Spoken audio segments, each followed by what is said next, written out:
Have you ever wished for, a shortcut?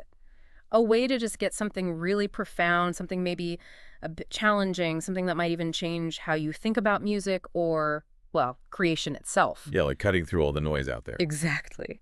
Well, today we're diving deep into something called Ecoastral, Canções para o Infinito. And this project, it's really more than just an album. Our sources describe it as a fluid, immersive sanctuary, part meditation, part journey into becoming. It's this fascinating look at sound, the self, and the edge where humans and AI meet creatively. Right. And our mission here for this deep dive is basically to pull out the key insights, the really important nuggets from, well, a lot of source material. We've got the album's own mission statements, detailed analyses of the tech, the philosophy, the whole thing. Hmm. The goal is to make sure you walk away feeling, really well informed about this pretty unique subject. So, okay, let's start big picture. What is Ecoastral really beyond just, the tracks? Well, the sources frame it as this unprecedented collaboration between human and AI. Hmm? And musically, it pulls from so many places. You've got liquid drum and bass, ambient breakbeat. Rock too, right. And those binaural frequencies, that's quite a mix. It really is. And the core idea, the purpose behind it, is to create this ethereal listening experience. Yeah. It's meant to be an immersive sanctuary, especially now in this era overwhelmed by noise, as they put it. A sanctuary from the noise. I like that. Yeah. And it's designed to guide listeners towards self-exploration, towards what they call a new kind of sacred listening. So it's aiming for something deeper than just entertainment. And the title itself, Ecoastral, Canções para o Infinito, feels really packed with meaning. Eco. Yeah. That makes you think of resonance, doesn't it? Like a call and response. Absolutely. That's the idea.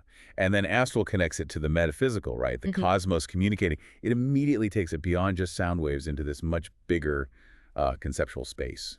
And Canções para o Infinito, songs for the infinite. That sounds like, I don't know, transmission. Like the songs are portals, poetry reaching for forever. That's exactly the spirit it captures. It all weaves together.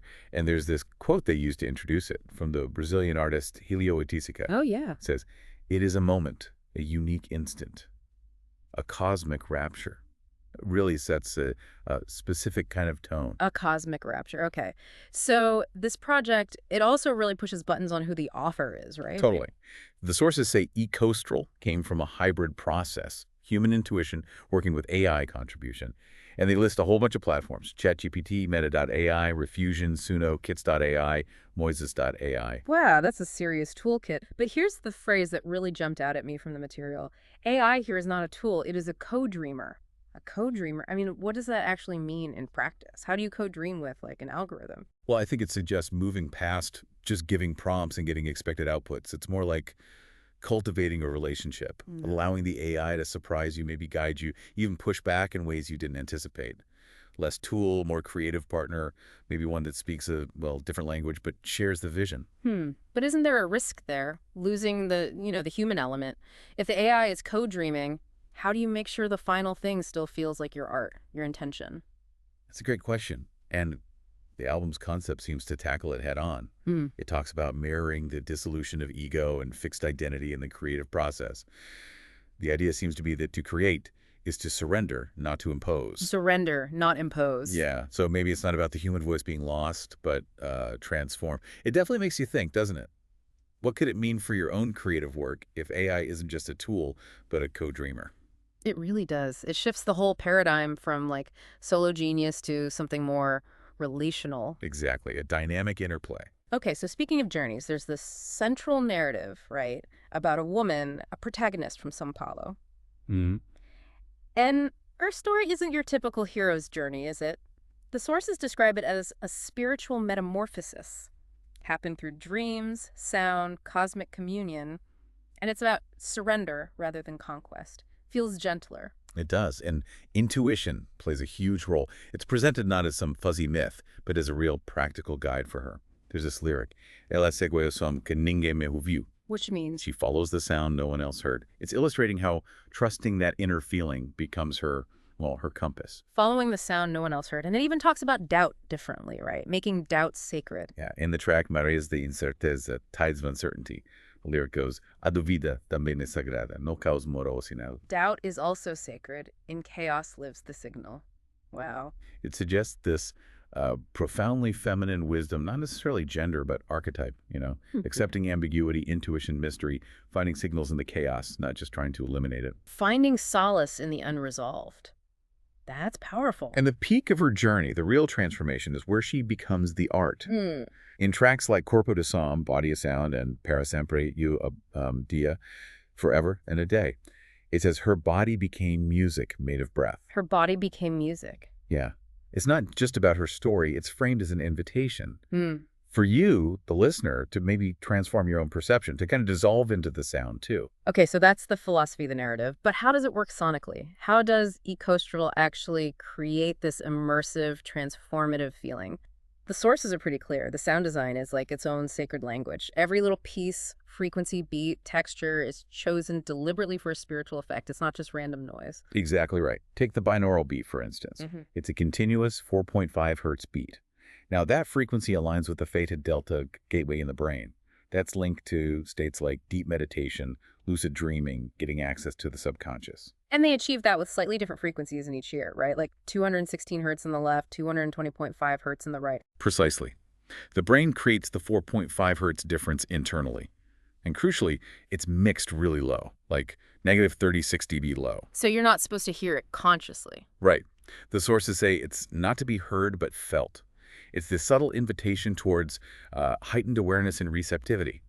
Gentle nudge, not a sledgehammer. Interesting. And what about the tuning? It uses a 432 hertz. Yeah, that's another very intentional choice. 432 hertz tuning is often associated with harmonic grounding in nature, body, and sacred geometry.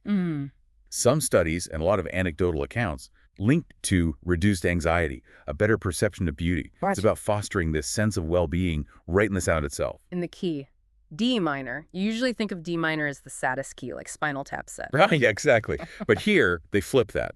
It's described as the most spiritually resonant for catharsis and awakening. It creates this perfect bed, they say, for softness, but also for dissonance, and ultimately for transcendence. It turns that sadness into a pathway. Turning sadness into a pathway. Okay. And the tempo, 60 BPM. Primarily, yeah.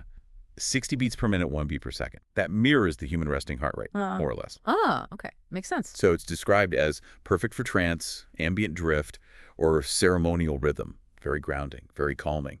But it can double up to 120 BPM during more intense parts of the narrative. Right, for dynamic shifts. Exactly.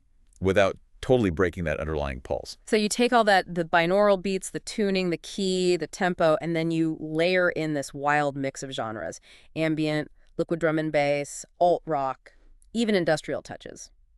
Our sources say this creates a situation where music becomes atmosphere and atmosphere becomes message. When I first read that genre list, honestly, I pictured kind of a sonic mess. I can see why you'd think that. But it's described as an immersive sanctuary.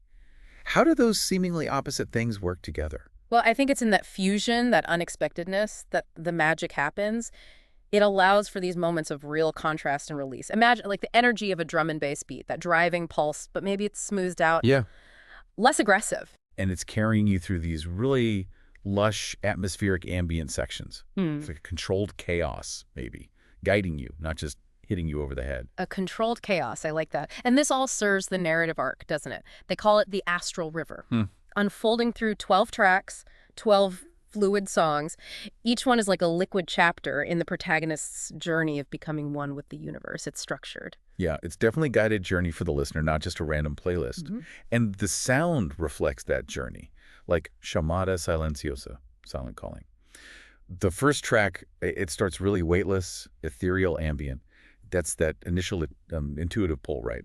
The whisper. Okay, the whisper. Then you get to mares de incerteza, tides of uncertainty, doubt creeps in, and you hear it in the music, minor key shifts, harmonies that don't quite resolve, mirroring her internal state. Ah, so the musical choices are directly mapping her emotions. And then what happens in Espíritus Cósmicos, Cosmic Mirrors, when she sees herself in the stars? That's where the sound gets bigger, more intense. A fusion of rock and liquid drum and bass. It sounds like a really powerful moment, maybe even a bit confrontational, you know? Seeing yourself reflected so vast. Confrontational transformation. Yeah. And it keeps building. It does. Pulso do infinito. Pulse of the infinite. She's feeling that cosmic heartbeat inside her.